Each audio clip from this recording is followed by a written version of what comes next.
Good morning to all of you. हम लोग last class में पढ़े थे कि कैसे वास्को डी गामा इंडिया आया था और व्यापार स्टार्ट किया था। हम लोग पढ़ चुके थे कि वास्को डी गामा पुर्तगाल का रहने वाला था। आज का मेन टॉपिक ये है कि भारत में विदेशी कंपनियों का आगमन।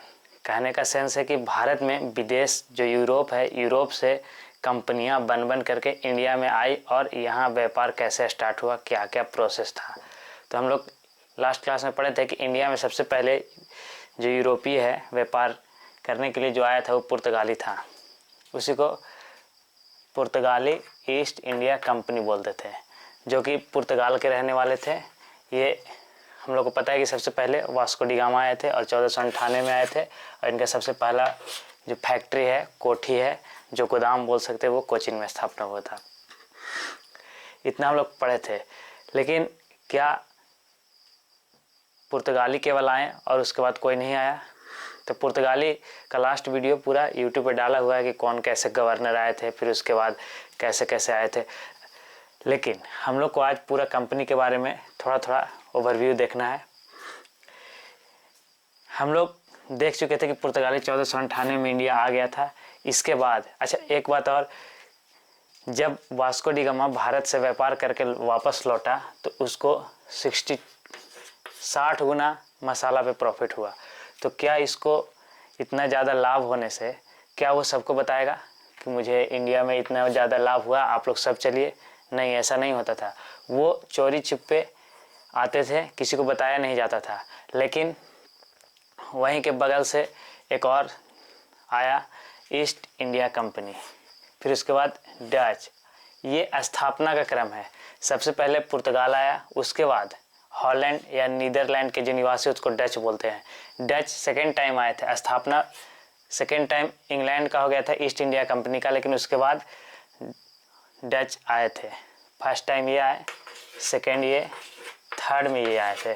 तो सीधा सीधा कहने का सेंस है कि हम लोग लास्ट क्लास में पढ़े थे कि पुर्तगाल ईस्ट इंडिया कंपनी, जो पुर्तगाली लोग थे, इंडिया में आए और यहाँ के 3 गवर्नर आए थे। उसी सबसे पहले आए थे फ्रांसिस्को डी अल्मेडा, फिर अल्बुकर्क, नीनो डी कुन्हा, ये सब आए और क्या क्या किए ये लास्ट वीडियो में हम लोग पढ़ चुके थे। हम लोग देखे थे कि वे पुर्तगाली ईस्ट इंडिया कंपनी का पतन, जो बोल सकते हैं पतन कैसे हुआ था। इसका मेन रीजन पतन होने का था ये कि ये समुद्री लुटेरा टाइप पे थे, उत्पात बहुत मचाते थे। हम लोग देखे थे लास्ट क्लास में कि यहाँ कुछ चटगांव आया था, इसी को महान बंदरगाह की संज्ञा दिए थे। ये अगर इंडिया का मैप कुछ इस तरह से ऐसे है तो ये बंगाल में एक जगह पड़ता है चटगांव, वहीं पे इन लोग का कब्जा हुआ था और वहीं व्यापार करते थे। लेकिन वहाँ पे बहुत ज़्यादा यहाँ पे मात्रा में सामान इंडोनेशिया वगैरह से भी आता था। यहाँ से सामान आकर के पूरे इंडिया में, चाइना, नेपाल में ट्रांसपोर्ट होता था और उसी को पुर्तगाली लोग महान बंदरगाह की संज्ञा दिए थे चटगांव को। और इनका काम क्या था कि जो भी आए उसको लूट लो, लूट मार करने लगे थे। इसलिए औरंगजेब, शाहजहां ने मिल करके इनको भगा दिया। भगाया नहीं था, मतलब उस एरिया से भगा दिया था, उस एरिया से छीन लिया गया था। हम लोग को सेकेंड टाइम अच्छा ये बात, दूसरी बात ये थी कि जब लोग इंडिया में आने लगे, फर्स्ट टाइम तो पुर्तगाल लोग आया था, लेकिन दूसरे लोग पता कैसे चला कि इंडिया का रास्ता क्या है? वास्को डी गामा तो पहले आया। इन लोग क्या करते थे कि अपने समुद्री जहाज में नक्शा बना करके रखते थे और समुद्री लुटेरा लोग क्या करता था कि समुद्री जहाज को लूटा और कभी पुर्तगाल वाला जहाज लुटाया होगा, उसी में से नक्शा मिला और इंग्लैंड के लोगों को पता चला होगा कि या किसी और को पता चला होगा।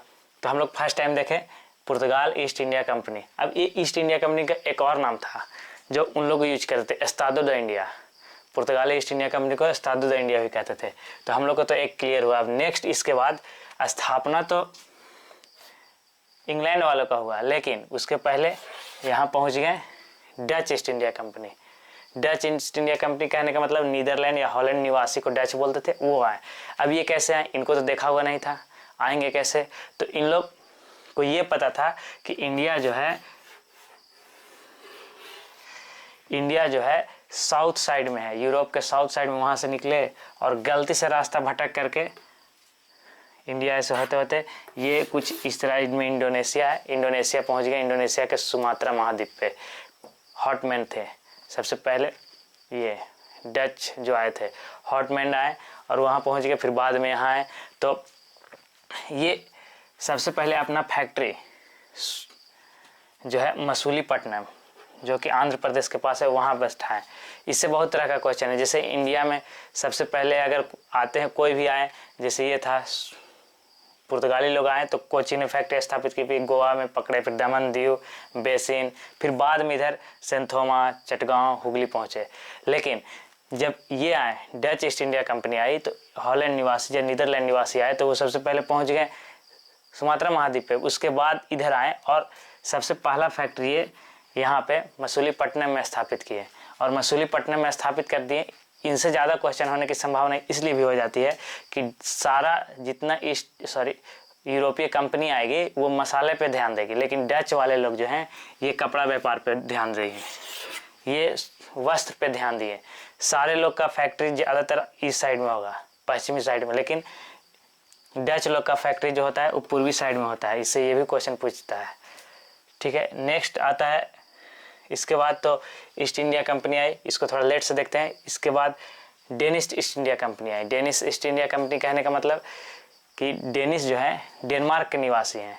इन लोग का कहना था, डेनमार्क वाले लोगों का, कि पुर्तगाल इंडिया में पहुंच गया है, डच इंडोनेशिया पहुंच गया और हम लोग जो है श्रीलंका पहुंच जाएंगे।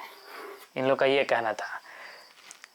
ये बात सही भी हो, ये लोग सबसे पहले श्रीलंका ही पहुंचे। श्रीलंका में त्रिंकोमाली में पहुंचे, सबसे पहला फैक्ट्री ये लोग वहीं बैठा है। लेकिन अगर इंडिया में पूछे कि इंडिया में इन लोग का सबसे पहला फैक्ट्री ट्रैंकोबार है, वो भी तमिलनाडु में ही है। यहाँ पे कुछ ये भी ज़्यादा दिन तक इंडिया में टिक नहीं पाए अंग्रेज़ों के सामने। ये जो थे पायरेसी में ज़्यादा विश्वास रखते थे, मतलब डुप्लीकेट सामान ज़्यादा बनाते थे और डुप्लीकेट सामान बनाने के दरमियान मतलब इन लोग को इंडिया वाले लोग को इन पे से विश्वास उठ गया और इन लोग को जाना पड़ा।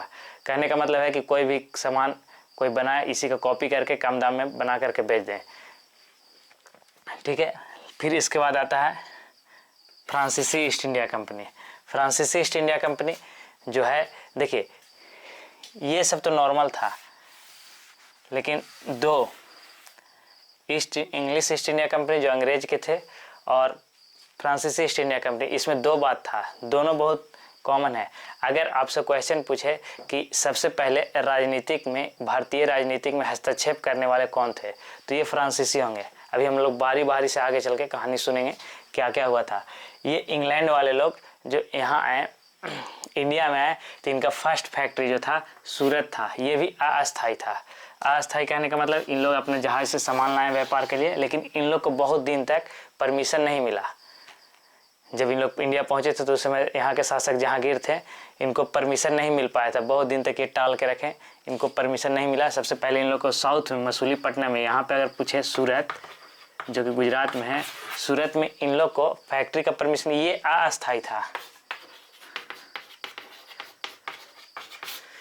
अगर बोला जाए कि अंग्रेजी ईस्ट इंडिया कंपनी का पहला फैक्ट्री कहाँ था, तो सूरत, और दूसरा तो मसूलीपट्टनम। लेकिन इन लोग दोनों में फ़र्क है थोड़ा सा।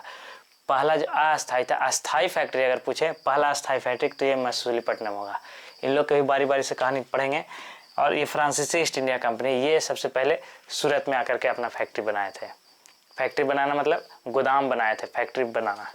हम लोग नेक्स्ट क्लास में एक एक के बारे में बारी बारी से पढ़ेंगे, जो कि हम लोग पुर्तगाल ईस्ट इंडिया कंपनी के बारे में पढ़ चुके हैं। इनका एक और नाम था एस्टाडो द इंडिया।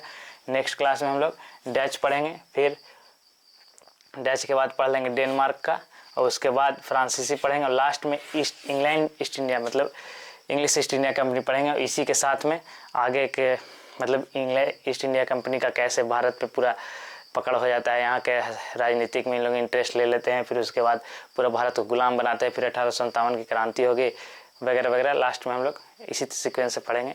आज के लिए बस इतना ही। Thank you.